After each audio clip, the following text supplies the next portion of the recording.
Hi everyone!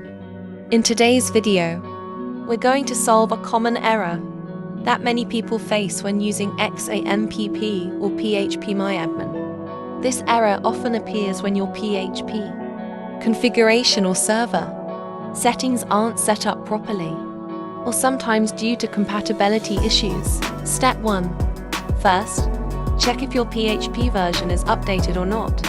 Many times, this error occurs because of using an outdated version.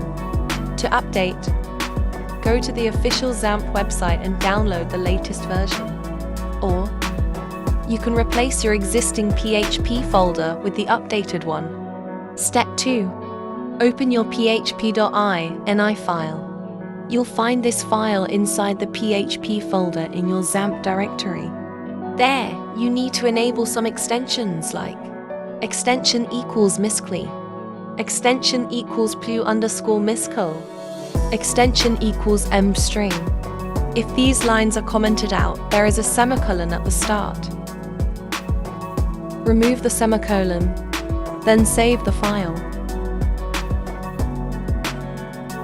After this, go to your XAMPP control panel.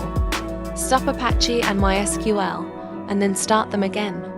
This step is important to apply the changes. Step 3.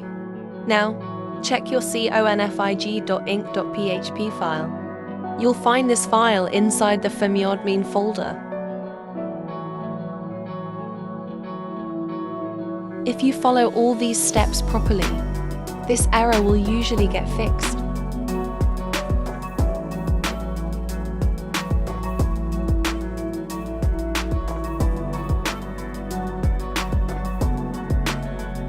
Once everything is fixed, your PHPMyAdmin should run smoothly without showing any error messages. I hope this video will be helpful for you. Don't forget to like this video